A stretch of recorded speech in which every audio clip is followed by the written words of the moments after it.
Para pandit luar negeri kompak bongkar aib Bahrain rampok kemenangan timnas Indonesia.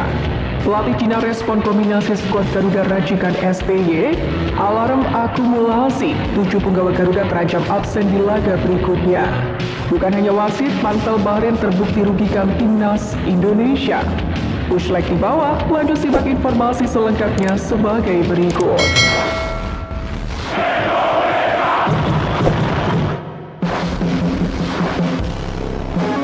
Alarm akumulasi, 7 penggawa Garuda terancam absen di laga berikutnya.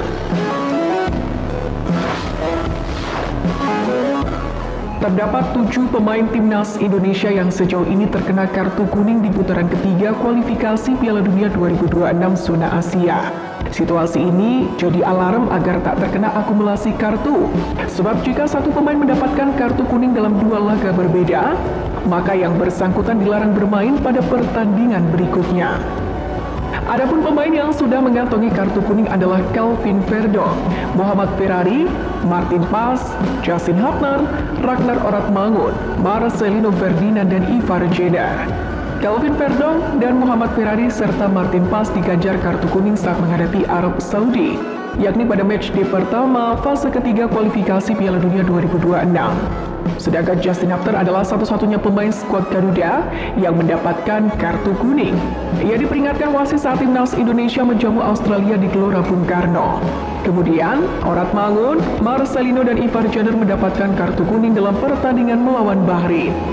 Sebagai catatan, nama Ivar Jenner tercatat menerima kartu kuning dalam laporan pertandingan, namun namanya tak tercatat mendapatkan kartu kuning di situs resmi kualifikasi Piala Dunia. Alhasil, 7 pemain itu harus lebih berhati-hati terhadap peringatan yang diiringi kartu kuning dalam pertandingan lawan Cina mendatang. Sebab mereka beresiko absen dalam laga selanjutnya kontra Jepang, yakni pada kesempatan berikutnya 15 November.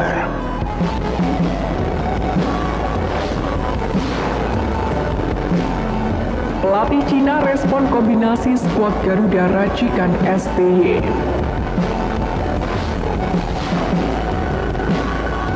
Pelatih timnas Cina Branko Ivankovic tampak ketakutan melihat skuad timnas Indonesia yang banyak diperkuat oleh pemain diaspora, terutama yang berkarir di Liga Belanda dan Belgia. Padahal Cina sendiri berada di peringkat 91 dunia, sementara timnas Indonesia masih menempati ranking 129.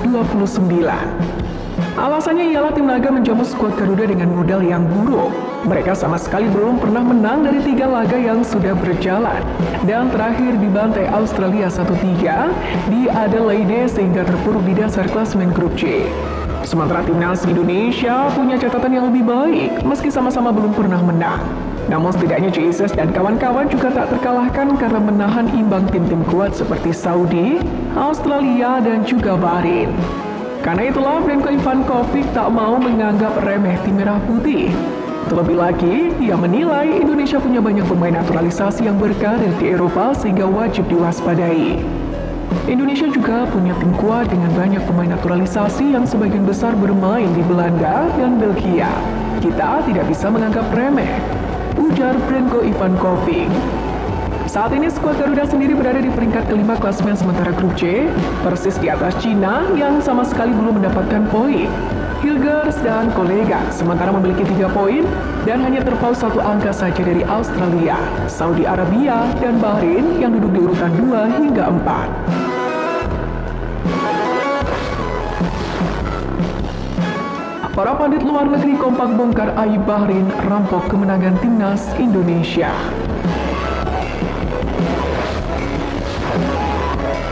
Kemenangan timnas Indonesia yang dirampak Bahrain masih mengundang reaksi banyak para pandit sepak bola di luar negeri.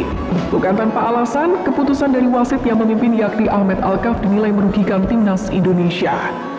Seperti yang disampaikan oleh pengamat bernama Sahil, Rai, dan Roy dari kanal YouTube International Soccer Break. Mereka mengatakan jika penampilan luar biasa dari Indonesia di laga menghadapi Bahrain, di mana pasukan Garuda hampir mencuri 3 poin.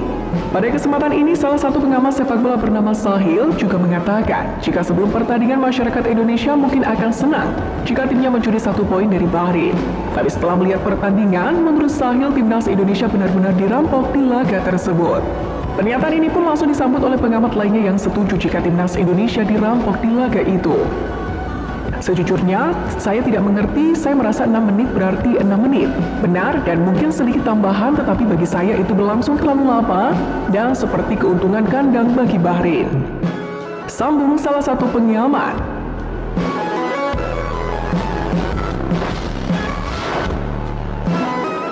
Bukan hanya wasit, panpel Bahrain terbukti rugikan timnas Indonesia.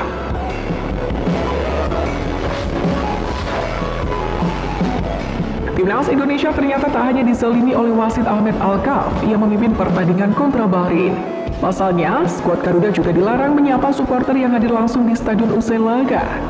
Ya, sebagaimana diketahui usai pertandingan terjadi ketegangan antara timnas Indonesia dan beberapa orang dari pihak Bahrain. Setelah pertikaian itu reda, timnas Indonesia menjalani kebiasaan mereka dengan menyapa penonton ke tribun. Kebiasaan yang sudah menjadi bagian dari timnas Indonesia ini pun ternyata harus diganggu dengan panitia pelaksana pertandingan Bahrain yang justru menghalangi skuad Garuda untuk menyapa penggemar. Momen itu terekam dalam video yang diunggah oleh akun TikTok OneFootball14_ yang diunggah ulang oleh akun X Anita Volati ID. CIZ sempat memimpin rekan-rekannya berjalan menuju tribun penonton yang diisi oleh supporter timnas Indonesia. Namun belum sampai ke arah tribun, sekelompok petugas menahan para penggawa tim merah putih. Bahkan Nadeo Argawinata sempat bersitegang untuk tetap memaksa menyapa penggemar.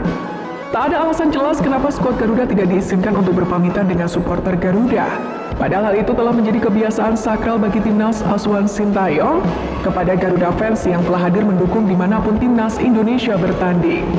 Satu hal yang pasti, hal itu juga semakin membuktikan bahwa Bahrain tidak layak mendapatkan respect sebagai tuan rumah. Telah merugikan dan kurang memberi kenyamanan, membuat para supporter tanah air akan membalas dendam di GBK mendatang.